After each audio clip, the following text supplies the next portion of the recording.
Ladies and gentlemen, boys and girls, welcome to Road to the Sim Racing Expo by Ace Tech Sim Sports. Round number 2, where we are at Virginia Raceway full course. My name is Luke Crane. I'll be one of your hosts slash commentators slash, hey, I can be anything you want me to be. It's a beautiful world. And I'm joined by the ever beautiful, with a lot better camera than me by the looks of things. Look at that hair as well. It is Johnny Brat. No, it's Danny Juicer. Hello, guys, and hello, Luke.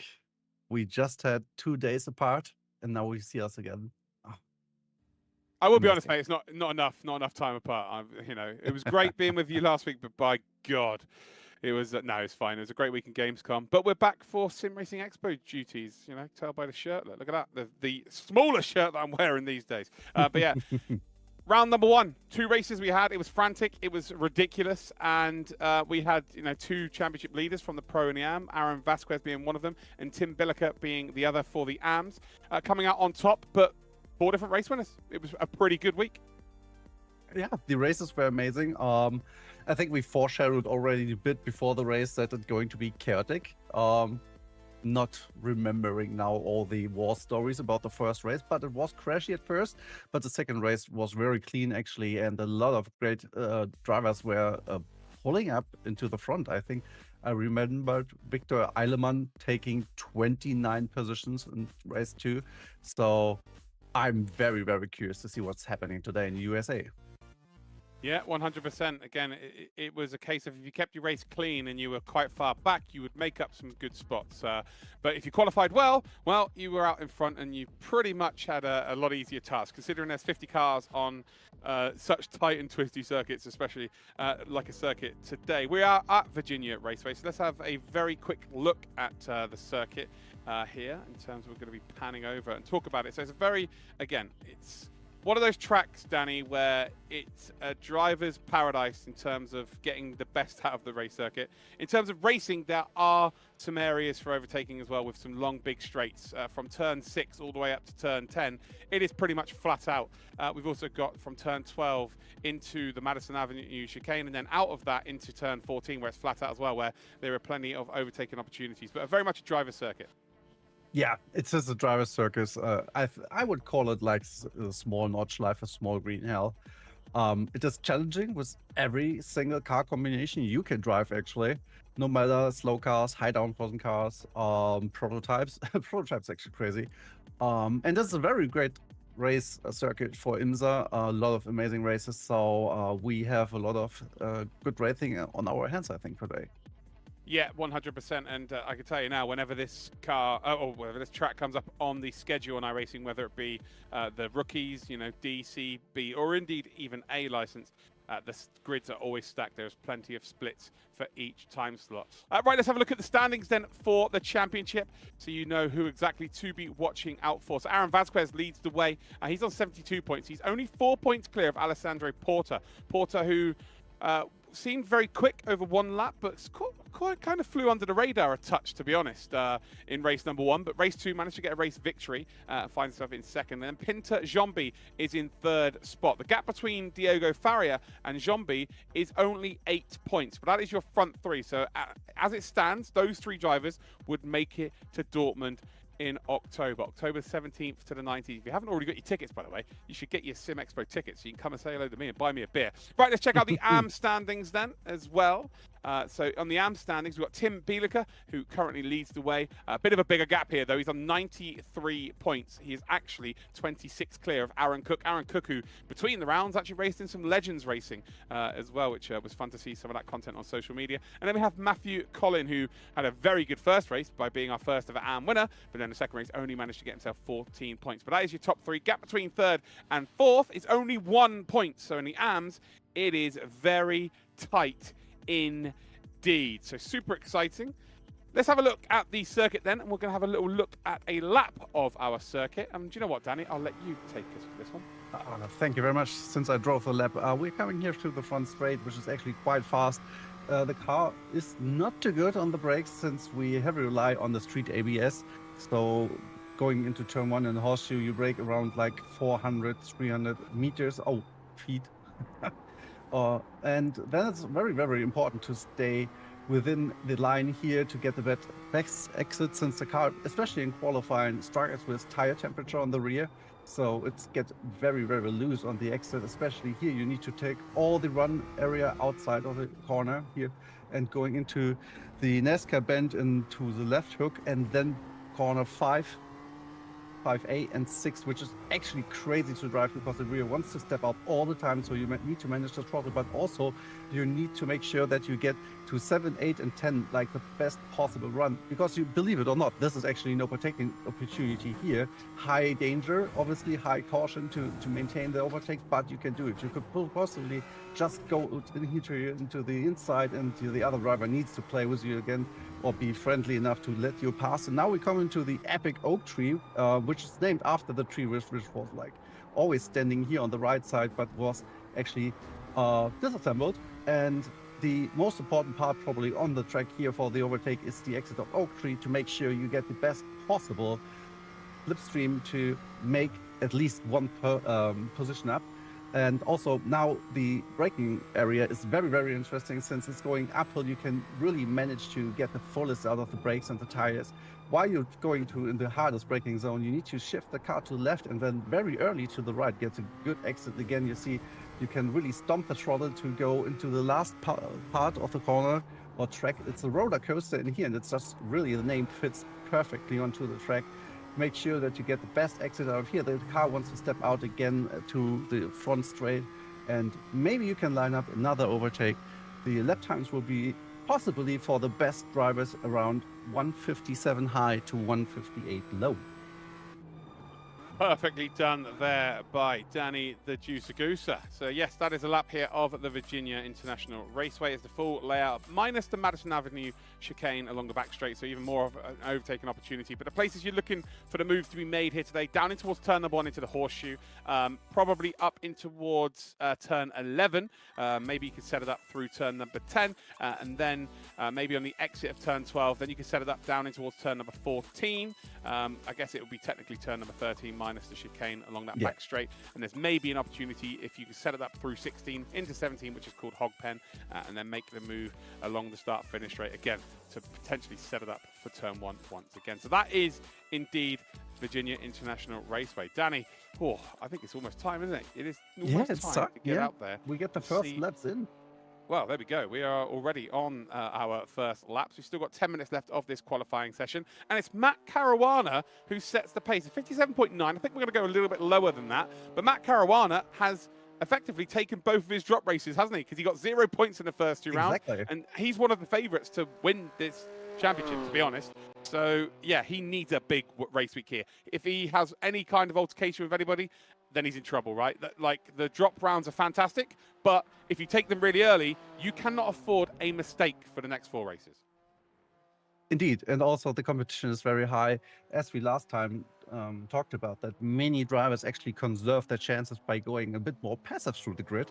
But for Matt, it's actually just, straightforward racing as hard as you can to get enough points to make it to the SimRacing Expo. And I want to thank the awesome team from AK Esports UK.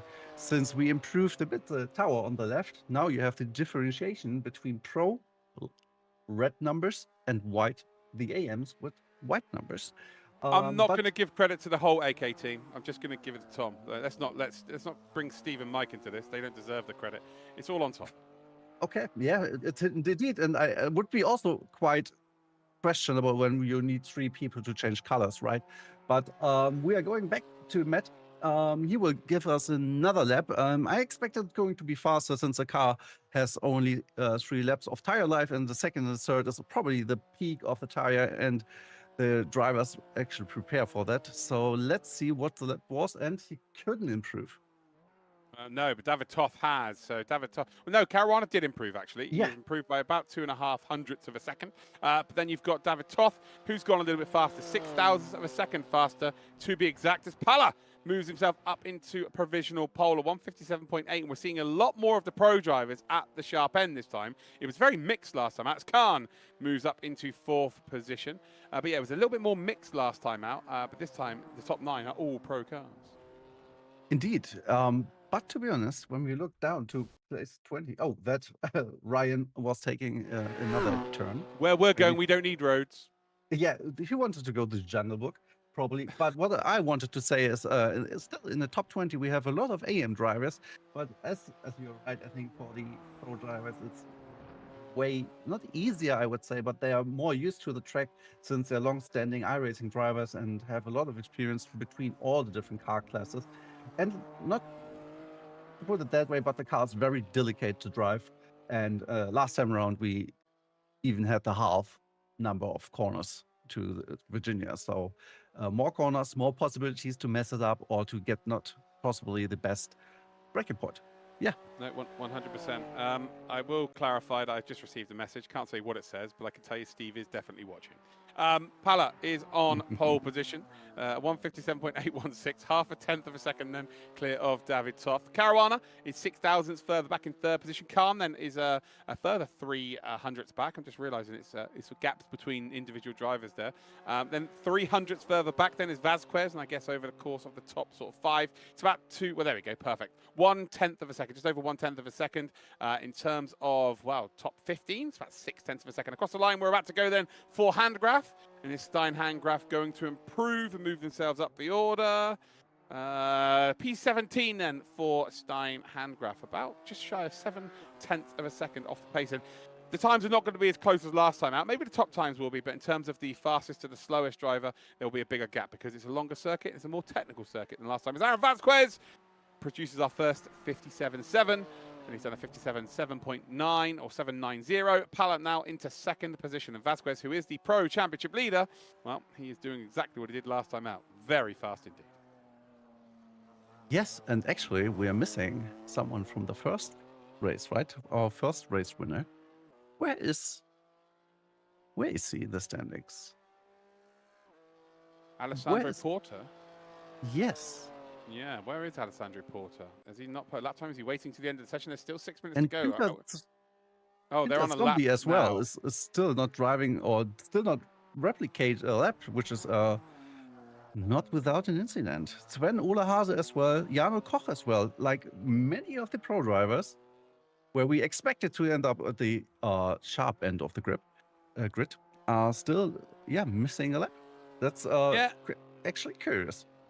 And with the pro drivers, they tend to try and find a little bit extra, try and find a little bit of like maybe the track temperature goes down and gamble a touch in the hope that the temperature does drop or something, which will help them be able to keep the tires in check a bit longer. As Pinter Zombie does indeed move up to third position. So there is the first of our big dogs that hadn't put a lap time in. Now we're about to see the second here. So Porter, Alessandro Porter, who is currently second in the championship coming into today. Across the line they go, and it doesn't look like that was a valid lap time. So no, a bit of pressure for the Asalith esports driver.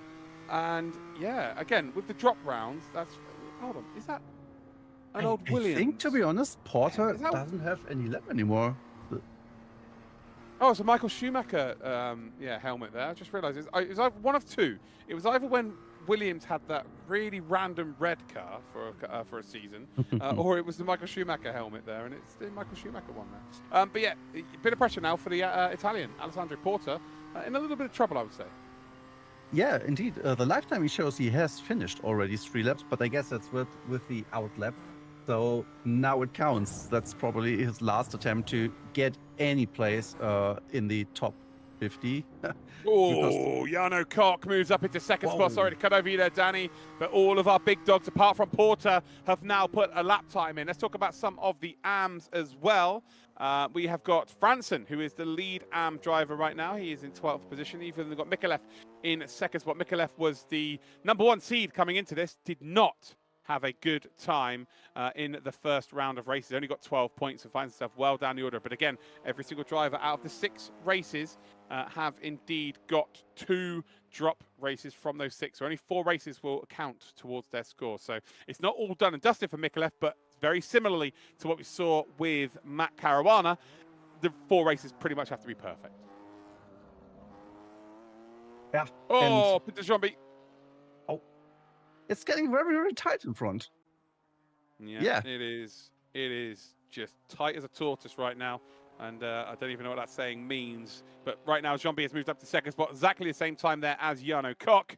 And that is your top three. So Palatoth, Caruana, that is some. Oh, you got there Khan as well. If Porter could chuck himself in amongst that, that is some starting front sort of 4 rows where I think it's going to be crazy, especially someone like Caruana being a bit further back who has to make moves if he is to indeed go forward in this championship. And Porter yet to put a lap time, and this will be the last opportunity.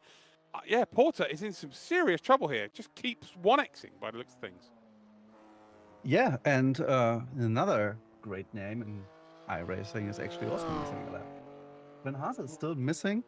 He's driving, he's out on the track, he produces sector times, but he's just not pulling a lap together. That's actually crazy. I think one of the guys who spent the most time on iRacing in general in the service. Yeah, you can see like great iRating and a lot of experience. There's no guarantee for putting in a lap on high pressure situations. I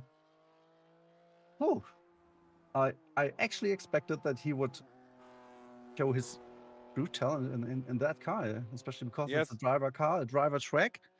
He has not finished yet, Danny, so let's not count your chickens yet. I don't want to write him off.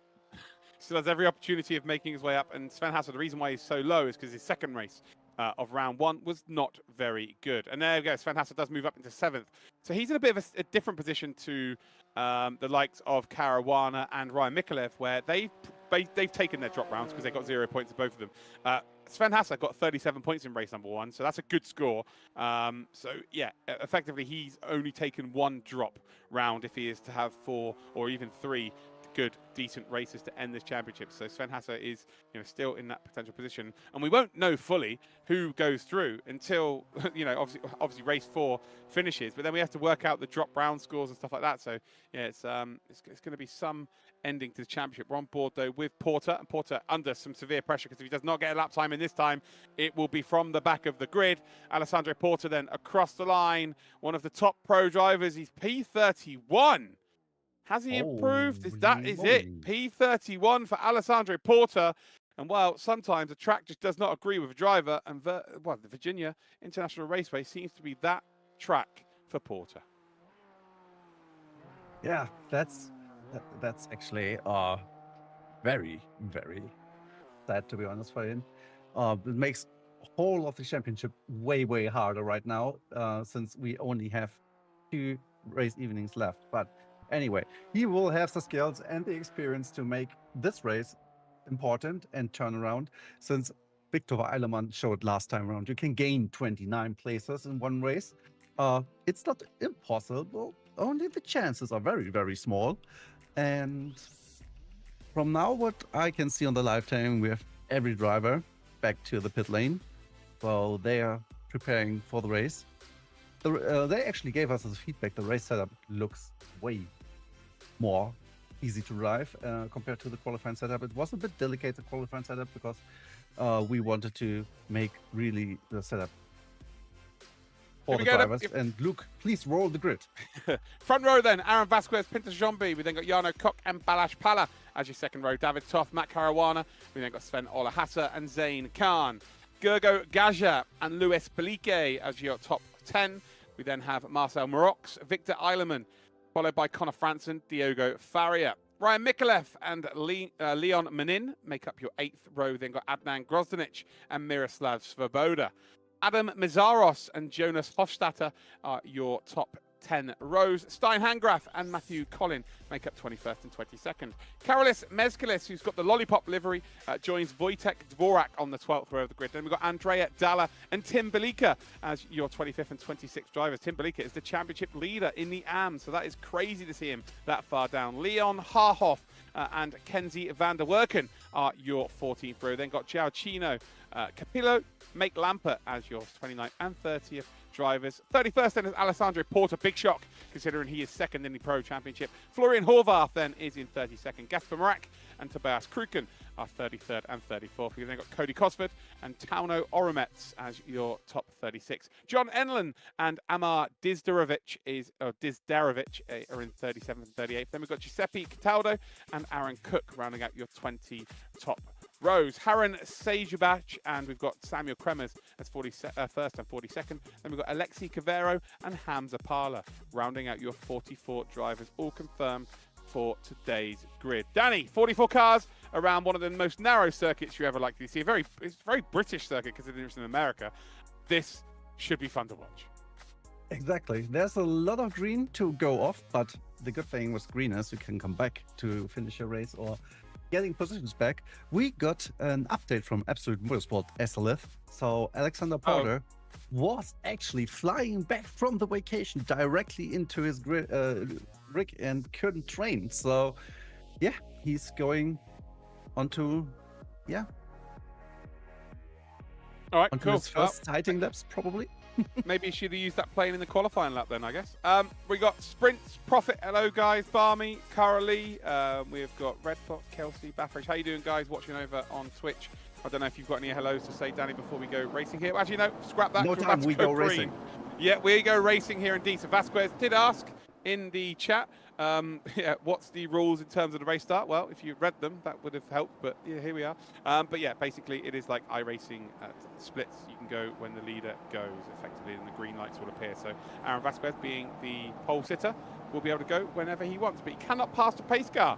So he's got to wait for the pace car to go, and actually he's quite close here. So to be fair, he's not really going to surprise anybody in this regard. So he will go pretty shortly. He's waiting for as long as possible here. Kind of like this. He's going to really close the field up, and he has officially gone. There we go. We're off and we're running, and into the slipstream is Pinta Zombie chucks himself straight in behind Aaron Vasquez. The gap's been left, though, up the inside. This is the opportunity to take a potential move if you can do. It's not going to work out, though, as Aaron Vasquez does get across that bonnet and takes the position. Gets the whole shot from pole position, and actually it looks like Pala is trying to make a move here on Jarno Koch. Jarno Koch, though, has that inside line. Flashing of lights, though, from Pinta Zombie as he does make a move up the inside. It's a double left-hander, so he should get the run down in towards turn number 4. And can Aaron Vasquez hang on? I'm not sure he can. Oh, nearly a bit of contact. Aaron Vasquez and Pinta Zombie, they had contact last time out. They are fighting for everything here. This is delightful. Jarno Koch with the best seat in the house. I can tell. I'm so proud. Look at all the cars lining up to get in first corner, and we actually just lost one car, I think. That's amazing. And hold your horses. I think the next laps to come are like going to be crazy, because Zombie and Vasquez fight for honor and blood. So let's see how it goes. And we're close to the half mark of the first lap. So oh, big send. Massive send there from Pala. Pala's going to make the move here on Jarno Koch. They're going to be side by side, but Jarno will have that slipstream. And although Pinta Zombie here is being very, very clever and kind of sharing it, which means that the two behind are both going to get the benefit of it, but it's going to slow them down. But yeah, there we go. It's Pinta Zombie. Oh, hello. Making a bit of move there. That's Matt Caruana. Is that David Toth? It's David Toth, I believe. Oh no, it's Matt Caruana. He's now going to send it. He has to go up the inside. He's trying to make a double move here on two teammates. Can he make the move stick around the outside? Can he keep the overlap? He cannot. And now David Toth is going to try and come back at him. But yeah, Matt Caruana is one of those days where he has to make something happen. So expect to see some frantic energy from that BMV as we head then down towards that final corner and along the start-finish straight. Ron Borbus Sven Hasser, who's going to try and take advantage of David Toth, having to check up behind Matt Caruana. Top 11 are pro cars, and you got Ryan Mikulev, who got 0 points in race number 1 and is now, or round number 1, shall I say. No, he got a couple of points. He got 12 points, but needs a big race weekend, or a big race week this week. So Mikulev doing what he needs to do right now, currently in first spot. Franson, who is also quite far down the order, is the P14 in the AM Championship. So the front two were nowhere near in round number 1. It's good to see that the tracks are really catching people out, or indeed giving advantage to certain drivers who maybe know it a little bit better. This is great. Indeed, and also it keeps the championship open. The Aaron Cook is actually quite down the order. He qualified in 20-ish something. So yeah, a lot of opportunities to take. Actually, currently he's at 39, so he lost a lot of places in the first opening laps. But yeah, as we last time around said, there are a lot of places to gain and lose, to be honest. And also the chat is, I think, rooting for Zombie, because somebody dropped into the chat, he is the GOAT. Oh! And so Fanad is the GOAT of making the green. Wow, that is... oh, Caruana's off. Is that Caruana? No, it's not. It's Belike. Who is Belike? Yeah, oh, Bielica, sorry, I've been saying that name wrong there. Yeah, the corner driver's off. Yeah, he I don't know what happened there, because it just seemed like he maybe didn't brake as much as he wanted to, and I then think had to. he got a tap on the right rear because the car is very front loaded there, and just a small tap on netcode as well is like taking you out already. I don't think anyone was near him behind, to be honest. Yeah. I think he's been caught out, and he's just had to get on the brakes a bit too hard, and ultimately try to rotate the car when you're under a braking load like that is very tough with this car. So anyway, we'll see it again. Jean-B under a lot of pressure from Aaron Vasquez. This has given Sven Hasse maybe the chance to catch up, but Matt Caruana is just on the back of this pack here. And this is where the big overtaking opportunities can come. Slipstream, these are basically big boxes on wheels, guys, so they will create a big old hole in the air. The momentum shift is huge, although as soon as you get out of that slipstream, it's like hitting a brick wall of that air. As we run in towards turn number 1, the door was left open there. Yannick Koch could probably have sent one up the inside, but he thinks better of it. As we see some big sends a bit further back there, Marox and Farrier going at it here as well. Is Marox going to be able to make a move? Oh, there's a spinner in the background. Oh, that's going to hold the brake. That's going to hurt a lot of people there. Yeah, there's a few people's races over. There's a bumper sliding down the track in the background, and yeah, that is not good there. Not good at all. That was Mikolev from the lead of the AMS. Wow, okay, that's really huge news then. Another bad week for Ryan Mikolev, who was leading the AM class. We'll have to see again exactly how that's come about. But yeah, not a good day in the office. Oh, horrendous. We're going to have a little replay here then of Bielica as we come then down here. Does he get a tap on the rear though? That's the big question. No, he's not. There you go. No one near him. Really? Yeah, so he's got on the braking there, and he's just not broke enough, and then panicked, and then locked up and spun the car. Yeah, probably he didn't want to hit the rear of the driver. Oh, hello. Oh, what an unfortunate moment. Yeah, there was a little BMW party down there. That was uninvited and tried to force their way in because they heard there was free drinks.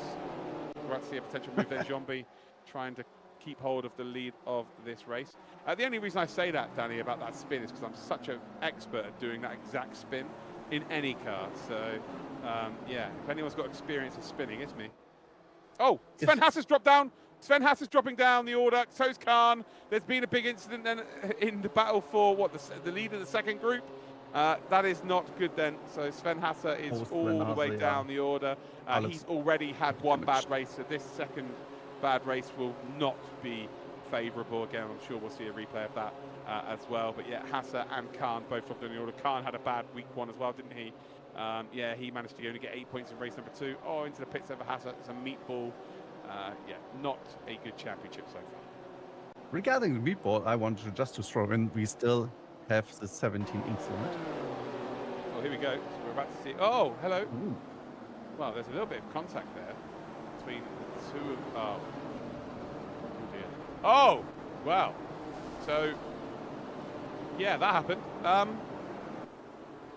did say in the driver's briefing, just don't do anything silly, and they both did something silly. Good job, guys. Yeah.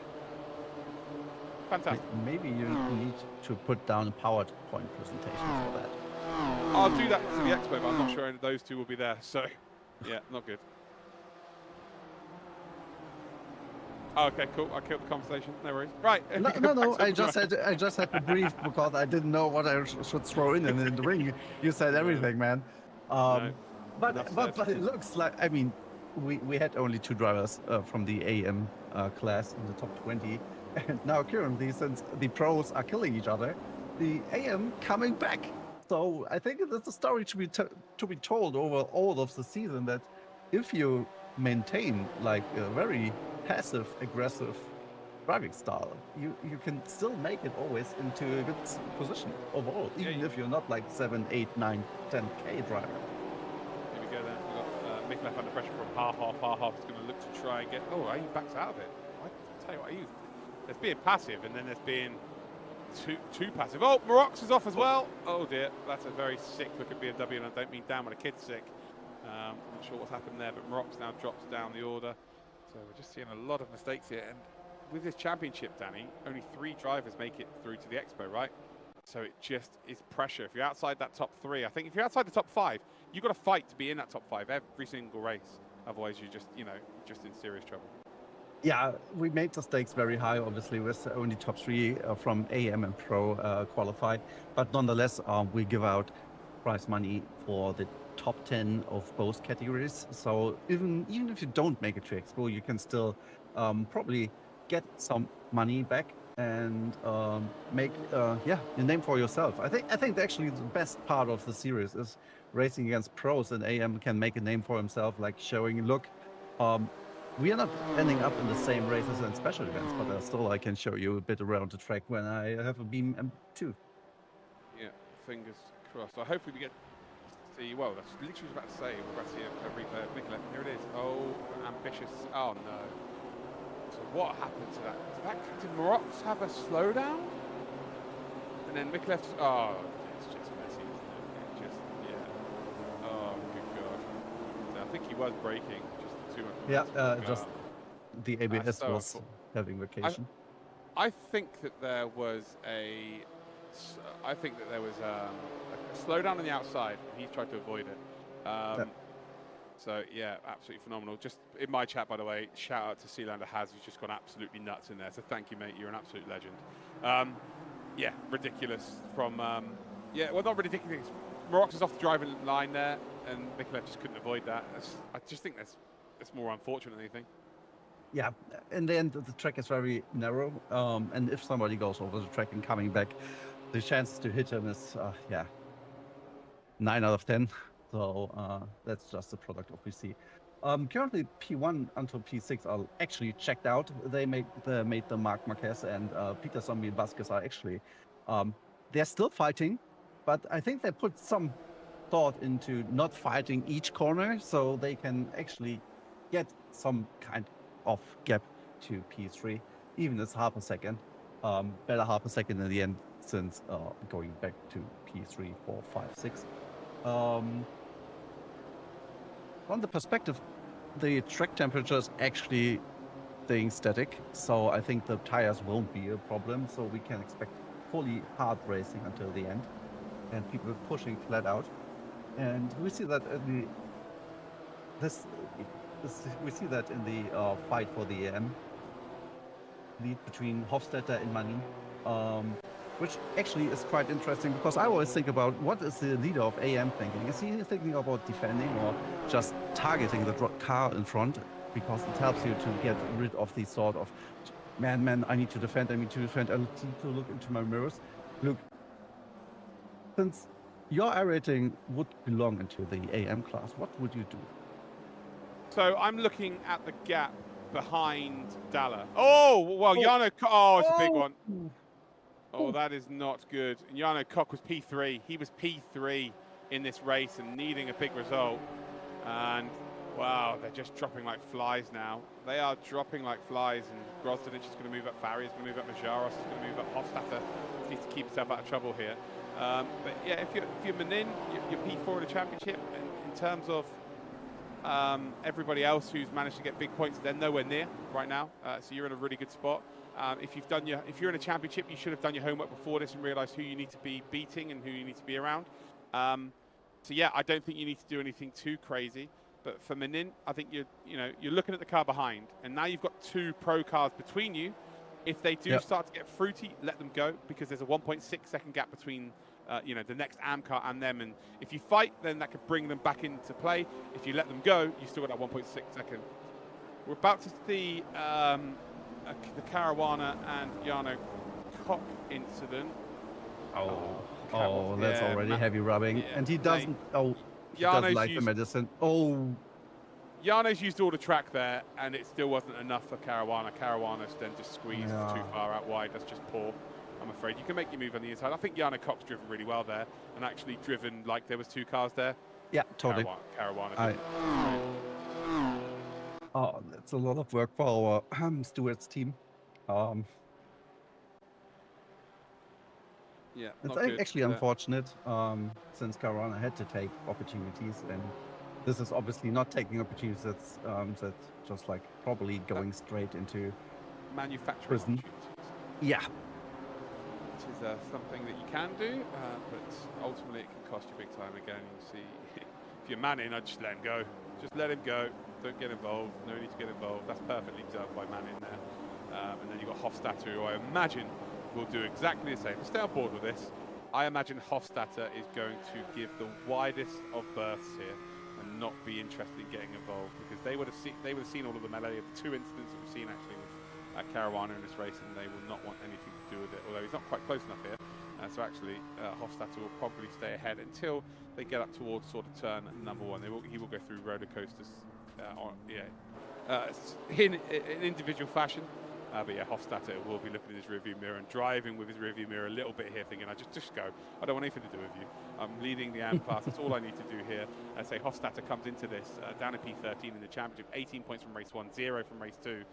Does not want any part of this. And actually the gap there between Hofstadter and Manin is significant enough now to let him go. You've only got 6 minutes left in this race. Back your ability and you are good to go. Down towards turn number 1. You know Caruana's going to send it. Hofstadter should stay wide. Yeah, he should have stayed wide there. He actually has every right to close that door. But Caruana's just got to be very, very careful here, because he's going to get himself a bit of a reputation, which you don't really want. Hofstadter doesn't have to get out of the way by any stretch.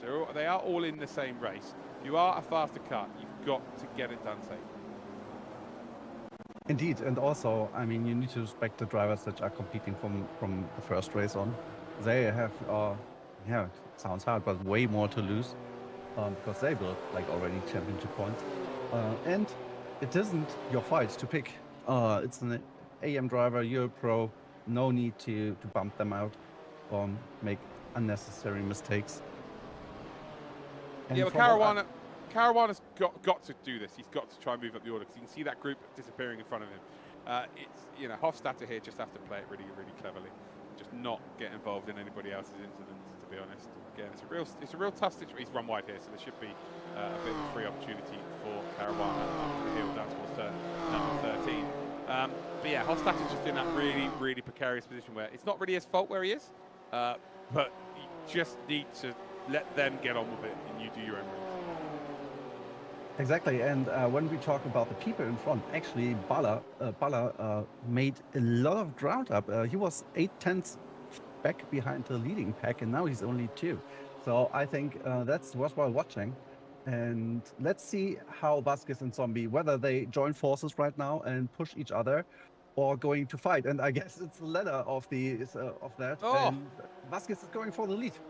And this is what I mean by manufacturing a move. Vasquez uses the grass there, but it's fine. This is brilliant. It's what we want to see. Pinter Zombie pinching Vasquez onto the apex. I think he might just about keep the overlap here down towards the double left-hander of turns 3 and indeed 4. Vasquez is going to have to leave that room, but now look who's involved as well. We've got Pala in 3rd position and David Toth, 2 Hungarians who are hungry for positions. And Pinter Zombie, who is the hungriest of all the Hungarians, will hold on to the lead. Yeah, and now they're getting in a tricky situation. You have 2 teammates covering 3 and 4, and they probably align a lot on what they want to do. And Zombie and Vasquez are fighting for the championship, and obviously also for the ego. Who wasn't want to be the best driver on the grid, right? And Vasquez has something to show with 13,000 I rating. He needs to prove that he is the best.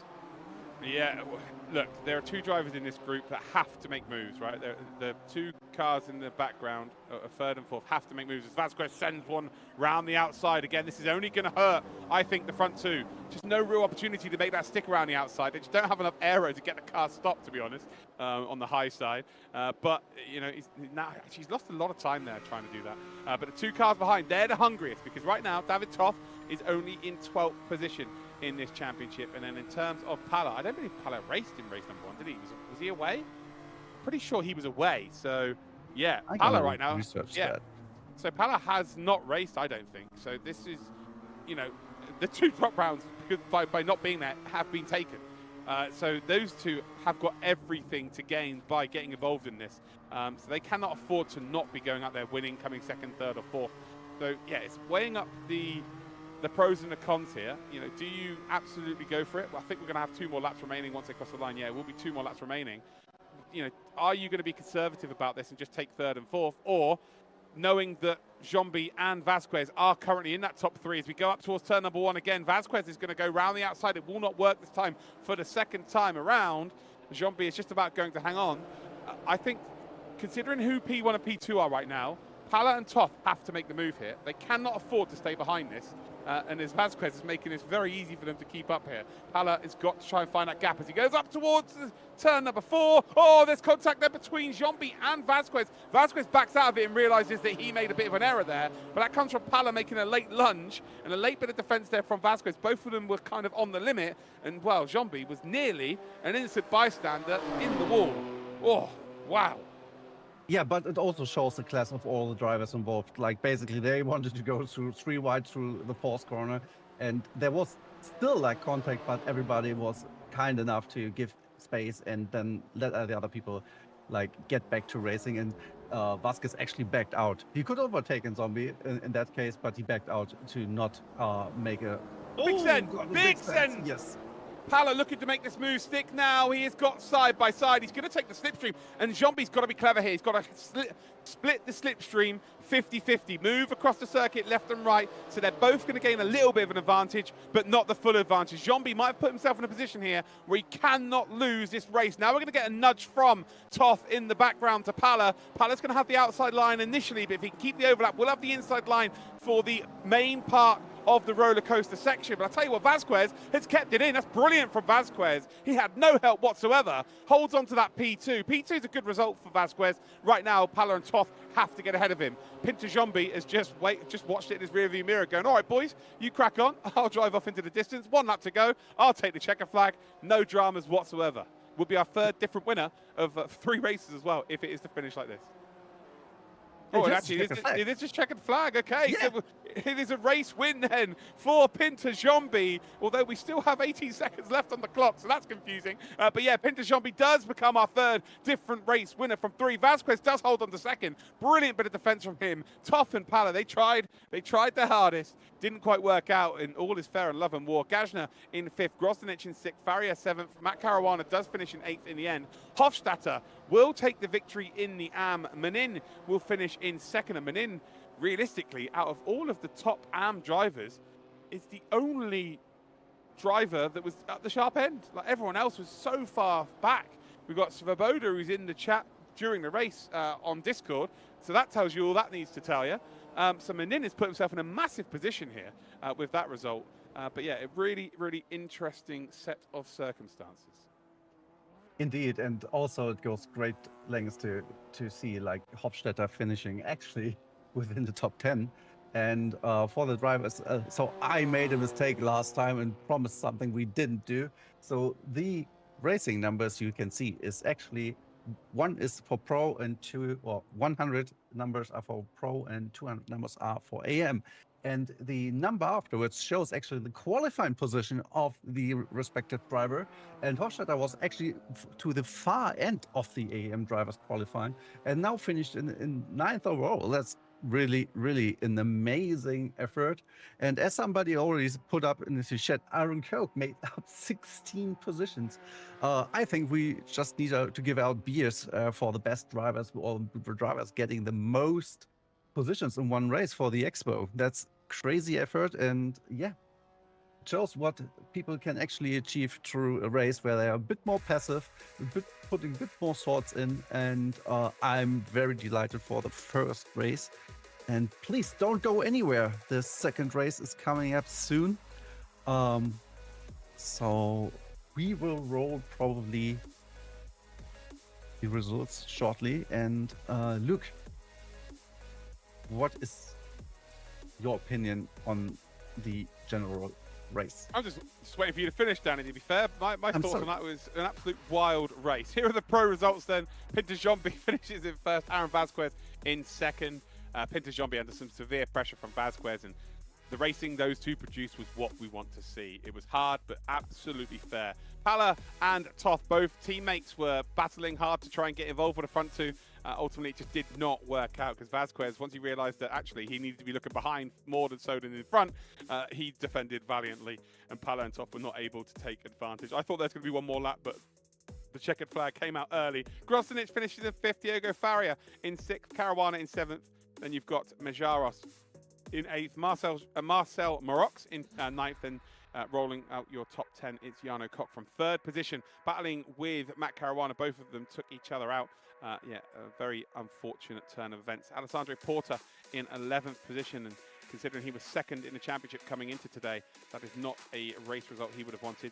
Tauno Oramet is in 12th. Giacchino Capillo is in 13th. Tobias Kruken in 14th position. Then we've got Andrea Dalla Valle in 15th. And then we've got Hassa, who finishes down in 16th position, a lap down. Then we've got Dizderovic in 17th. And then Khan and Bilica are indeed DNS. Let's check out then the AM results.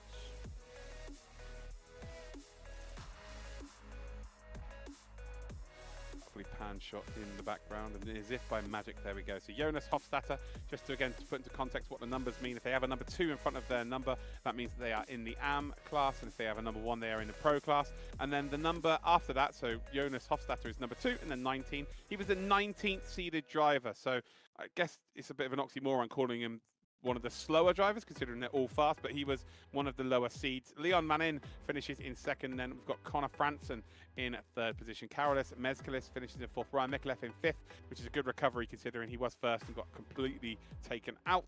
Tim Bielica is in 6th position. We've then got Matthew Collin in 7th, who was our first race winner from the AMS. Aaron Cook in 8th. Leon Harhoff is in 9th. Then we've got Harun Seljubak in 10th position. Hamza Parla, Gasper Marak, Alexi Cavero are indeed the final finished drivers. Then we've got some DNFs. We've got Hangraf, Horvath, Cosford, Svoboda, Kremers, and Cataldo, all with a DNF to their name. Cool, Danny, that was frantic, and we still got one more race to go.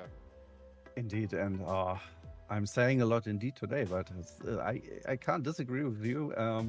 And we probably forget to tell our lovely viewers that the next race is actually top 20 reverse grid.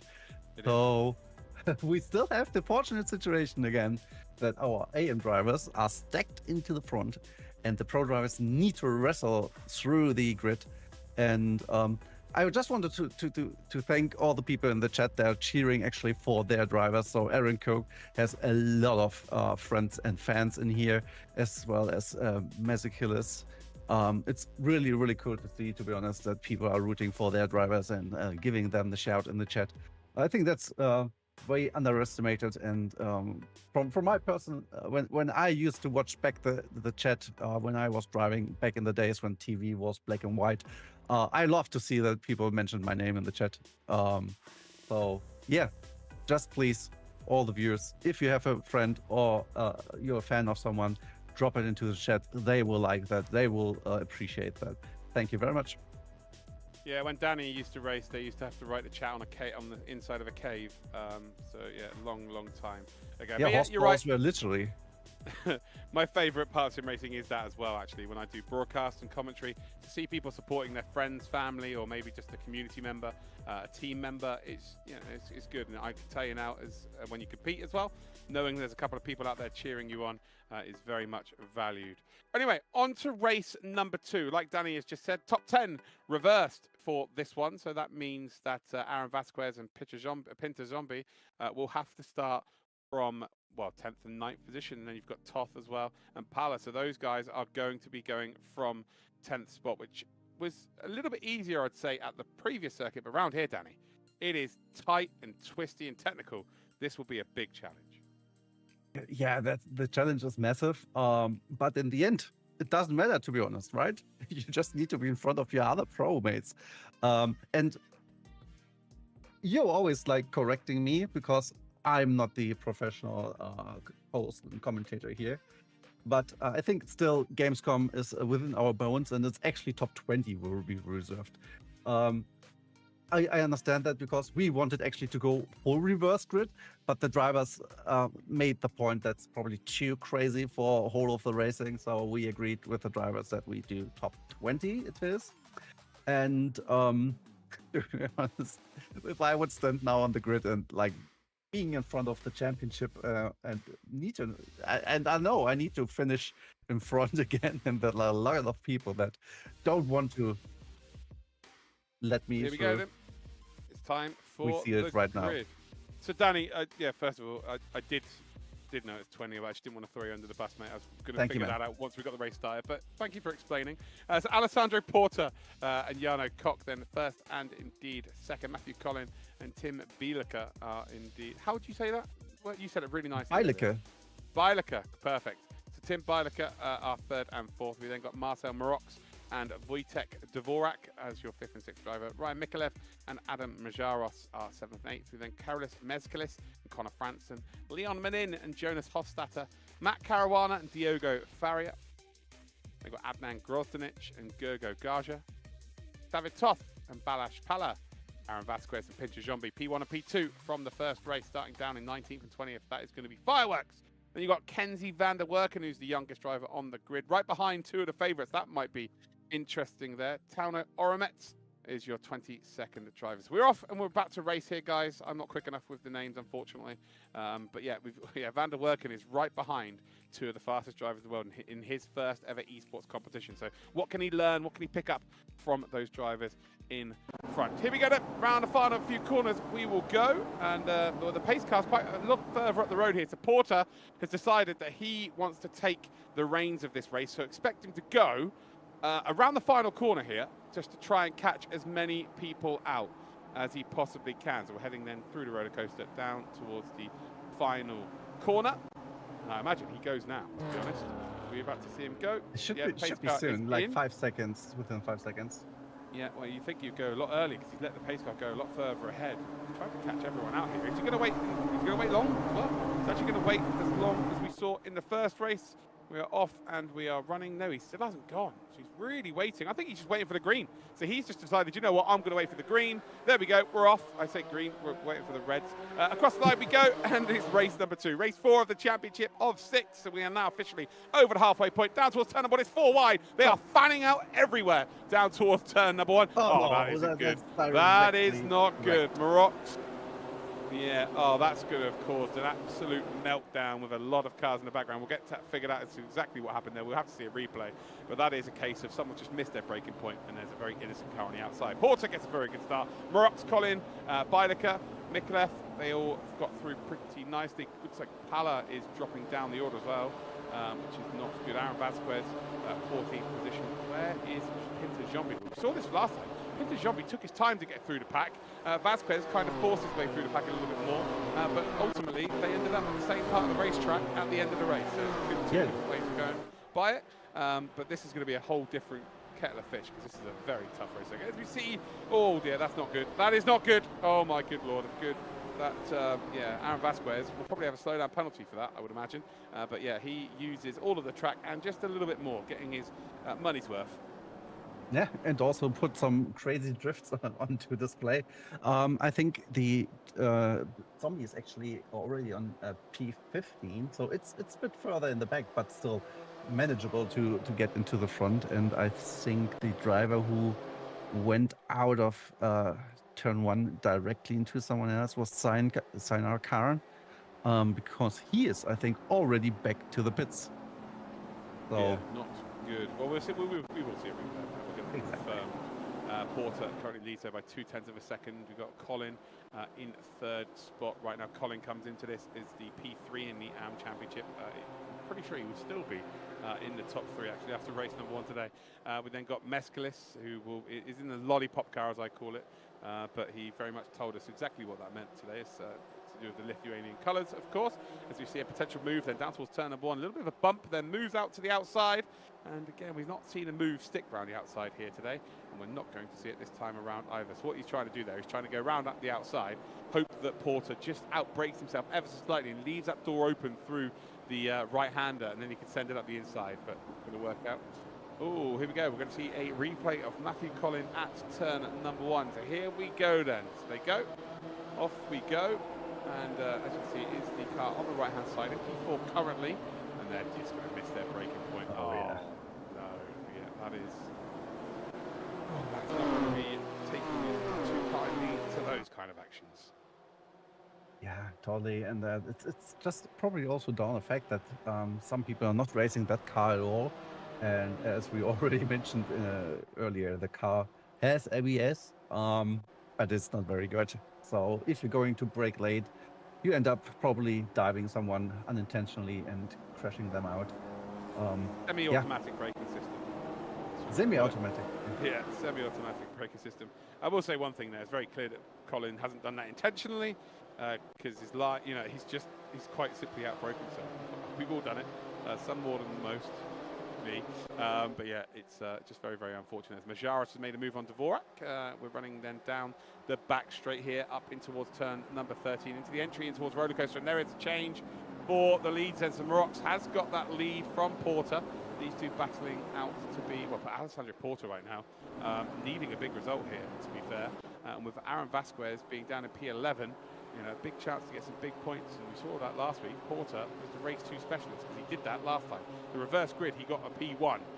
So right now looking, very good, or very closely at a good result once again, as we see a bit of pressure from Mikolev. So Mikolev piling on that pressure for an overall P2, but in terms of the AMs, it will make no difference. Vasquez is going to send one up the inside, and there we go. So Mikolev has got the outside line now. Porter is just about going to hang on. And this is only going to bring the pack in behind into play. Yeah, I actually think... oh, big send. Sorry, Caruana up the inside of Colin. Should get that done. Does get that done. Oh, sorry, I was just nearly dying.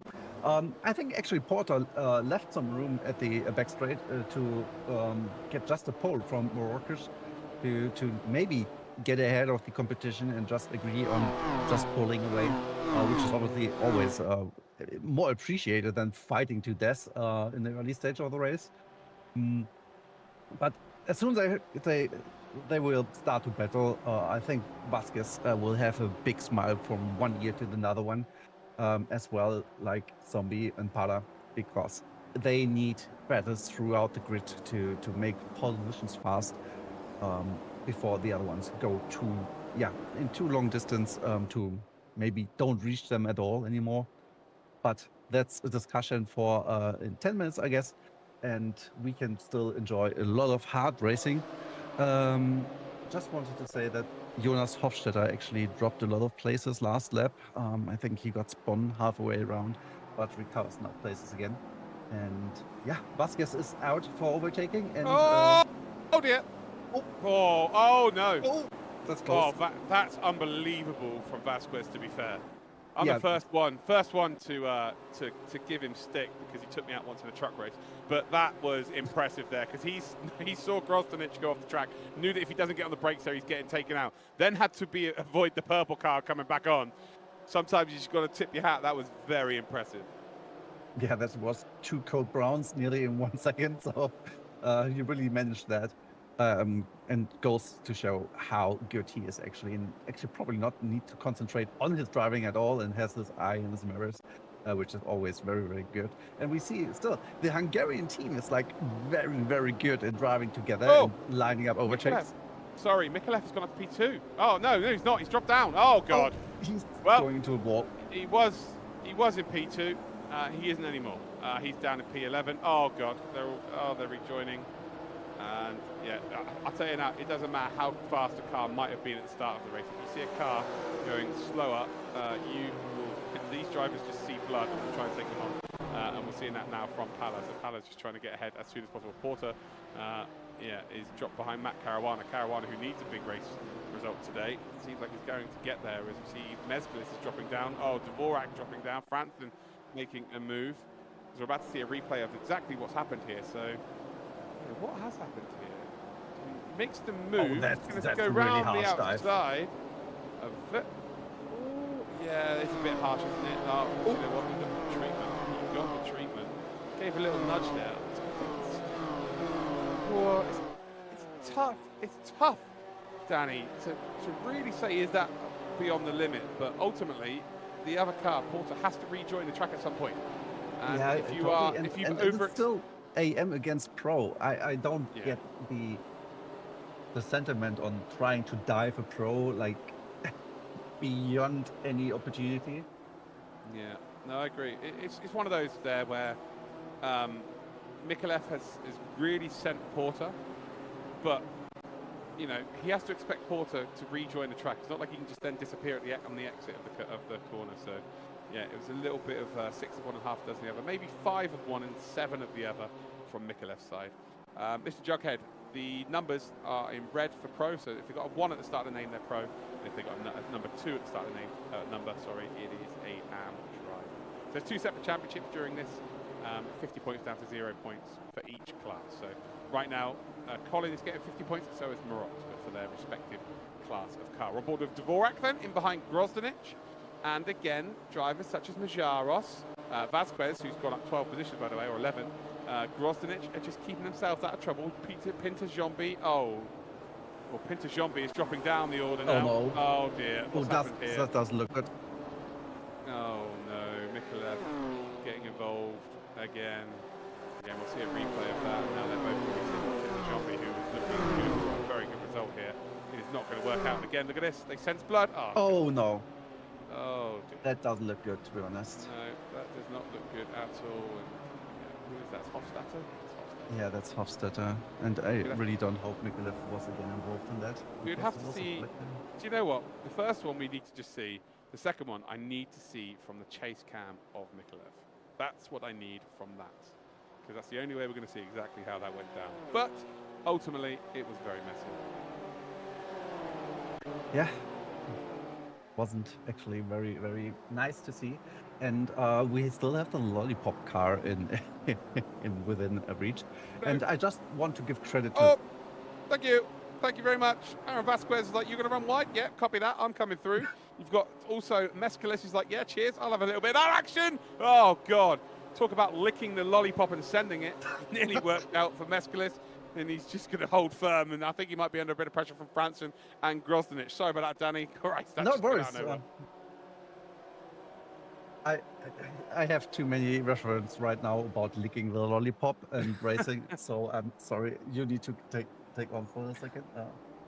It's not stamp, it's a lollipop running through the first couple of cars. Side by Vasquez is going to make the move on Majaros here. He's kept the overlap through turn 1, then in turn 2. And by the time we come through the left-handers, gets up into P4, and Vasquez is putting on an absolute clinic here. This is delicious, although he's being sent. He's being completely sent. Are they going to get through here? Okay, they are. Fair play to Majaros. He's gone for it. He's now put himself under a lot of pressure because it's flat out now all the way up towards turn number 10. But yeah, it's good racing. Sometimes you just got to know when you're beat. He just relaxed and then something clicked and then he went for it. I mean, 5th position in only 6 laps is crazy. Who's that off the circuit in the background there? That's not Mick. That's not. That I think. Well, it's a grid and go car. Pretty sure. I saw the black at the front and the yellow at the back. But they were doing like the old Gran Turismo wall running, trying to get XP while you went to school. Oh, it's Kruken. Right. Okay, it's Kruken. Oh, hello. Oh, that's Mikolev, isn't it? Again, I think. I'm not sure. Is it? No. Oh, it's Pinta-Jombi. No, Pinta-Jombi there with the yellow livery. Not had the best of days in race number 2. And I think Jombi might be taking a bit of a drop race here, unfortunately, for him. Replay time. Replay time. So we've got Mikolev and Pinta-Jombi. So Mikolev, who of course was right in front. Oh, Pinta-Jombi. That is all 100% on Pinta-Jombi.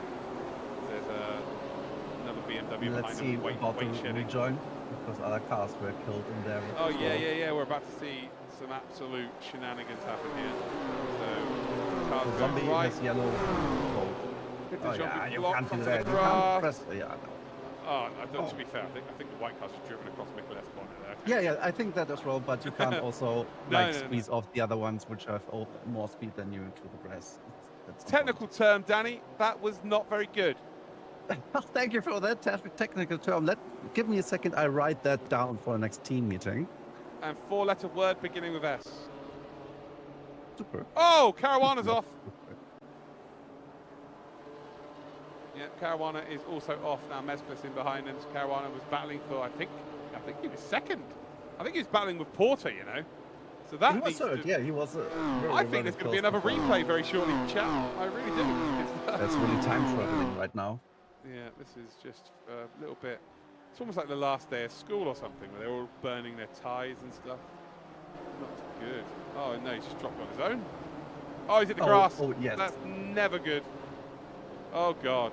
That used to be bad before the grass had physics, when it was just ice out there. Now that it's in that, if that was 18, maybe 2 years ago, you're in a barrier there. You just keep going. It's the fastest part of the Yeah, race you couldn't do anything about that. At least the grass stops you now. Fun fact, the race is actually happening at 9:45 in the morning, and I advised some drivers to shut off or disable HDR, and I think these kind of driving mistakes when you just miss the line and the mark of the track could happen down to HDR because it's directly flashing in your face.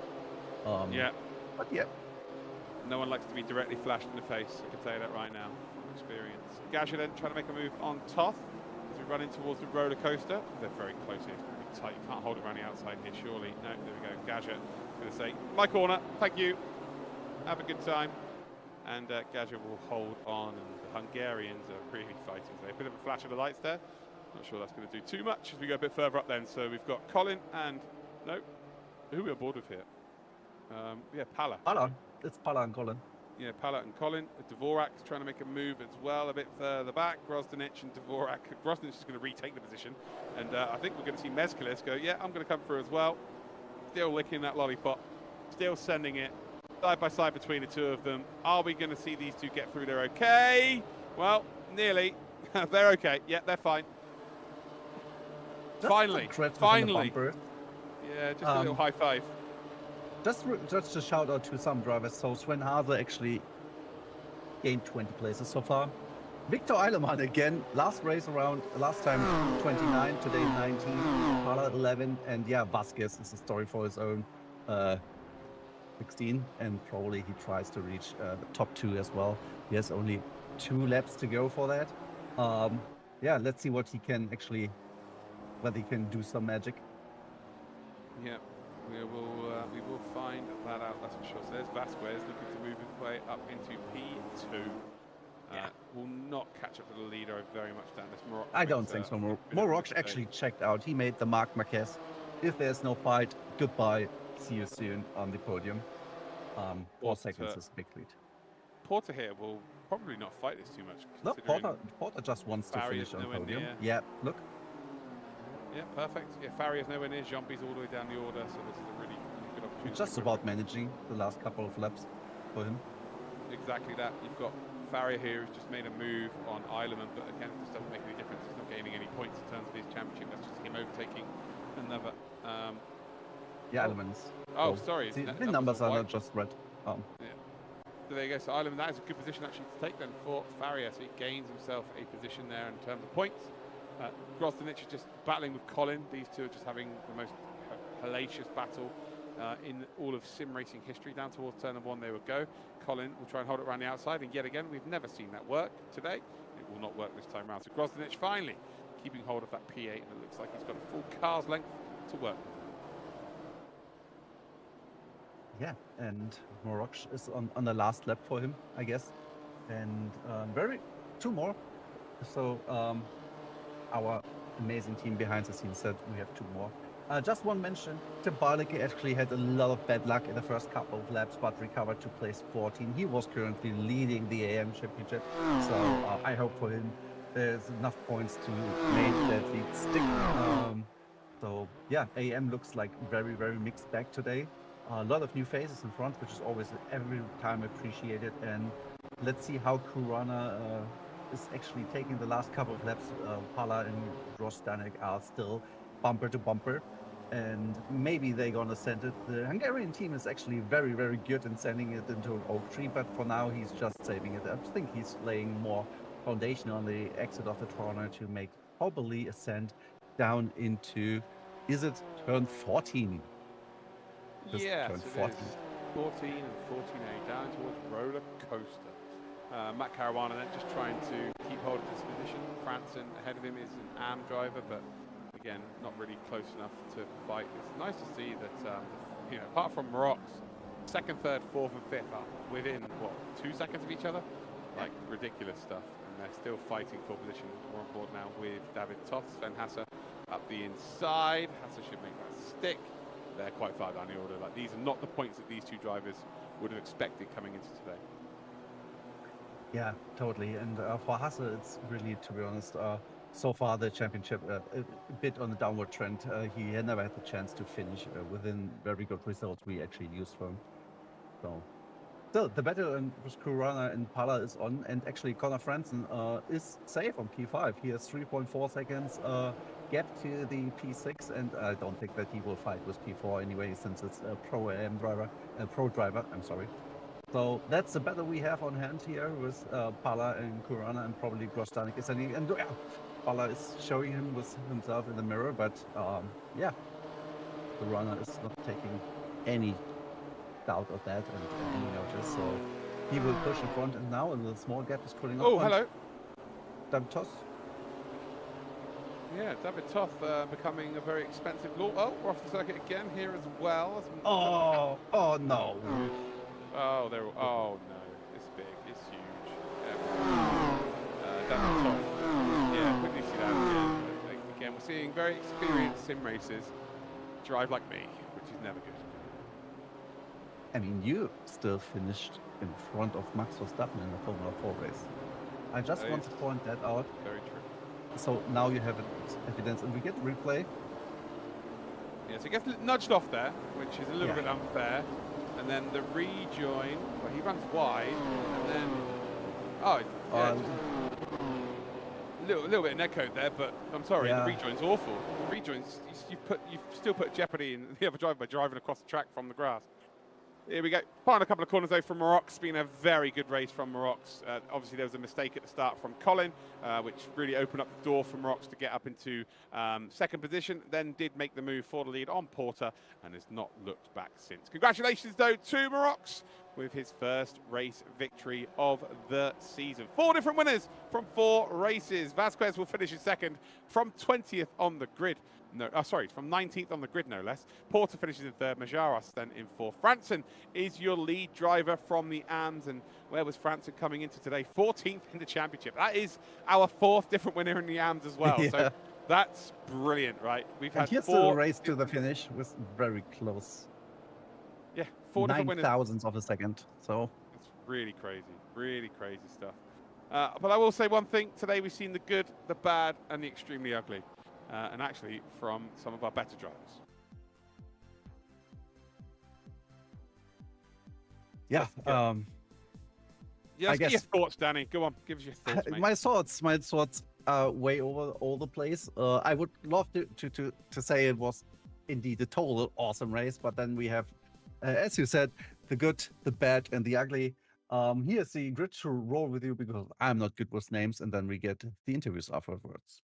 You know it's bad, guys, when I'm left to do the name pronunciations. Maroc then finishes in first, Vasquez in second position. Porter is in third, Majaras in fourth. So that's your first 4 pros. And the leader of the AMS, the winner of the AMS, is Connor Franson. Congratulations to Connor, becoming our 4th different winner. And of course, Marcel Maroc for becoming our 4th different winner of the championship for their respective classes. Then we've got Matt Caruana, Balazs Pala, Adnan Grozdanic. We've then got Matthew Collin. We've got Wojtek Dvorak. Then got Karolis Mezkalis, Victor Eilerman, Diogo Faria, Tim Bilaker. Then got Mate Lampert. We've got Leon Manin, Gergo Gaja, Giacchino Capillo, Sven Ola Hassa, Cody Cosford, Aaron Cook, Gazba Marak, Miroslav Svoboda, Alexi Cavero, Tauno Oromets, David Toth, Stein Handgraf, Leon Harhoff as your top 28 drivers. A bit further down, then we have Kenzie van der Werken. I love the fact that he's got none with an unsmiley face next to his name. I have no idea why that is a thing, but fair play. Hamza Parla, Jonas Hofstadter, Florian Horvath. We then got Seljubak and Kremers. We then got Pinter Jombi as your final classified driver. Then we have Kruken, Mikolev, Dalla, Diz Derovic, Koch, Enlund, Khan, Bilaker, and Cataldo as all DNFs. So there you go, Danny. That is races for 3 and 4 in the books. There's been some really nice highlights from that race. I'll say one thing. I think Aaron Vasquez, and again, I'm the first person to give him dick when he's done something wrong, but the level of awareness at one point in that race where he's avoided a car rejoining to then be kind of swamped by another car, the Dutch livery car, purple with the Dutch flag on it, behind, and also having the awareness to be, get out of the way of that. realizing that his race isn't there, and then overtaking them later on. That was classy. Very classy indeed. Yes, totally.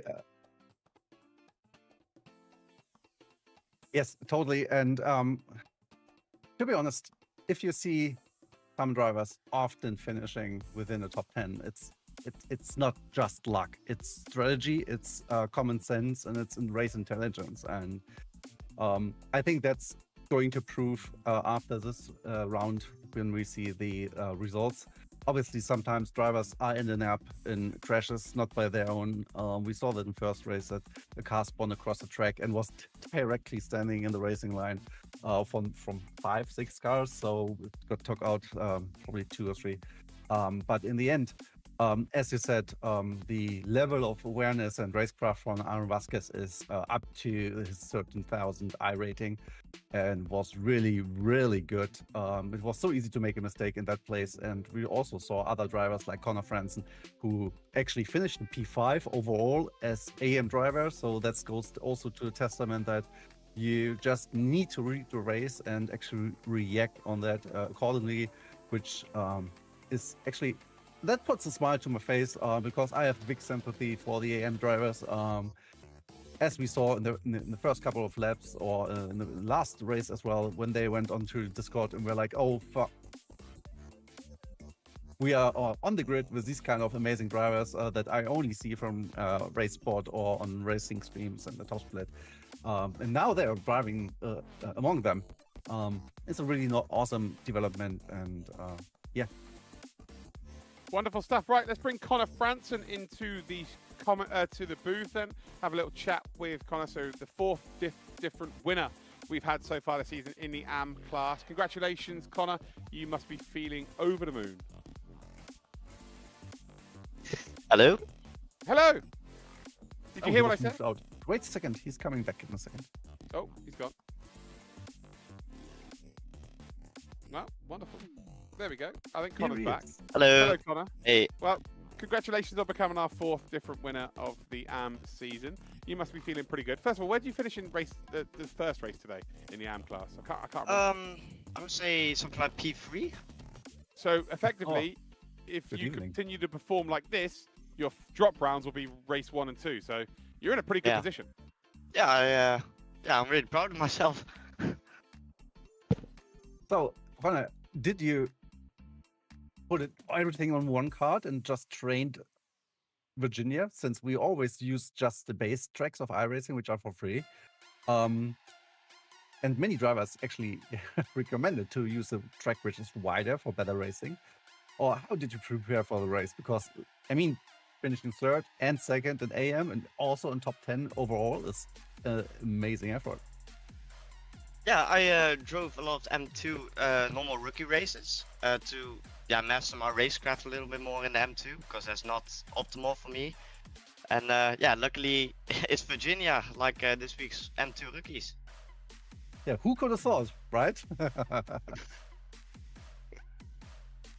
Well, final question then from me. So obviously you're racing in the AM class, but in the second race you ended up finding yourself with a lot of the pro drivers. Does that change your approach to how you ultimately get to the finish line?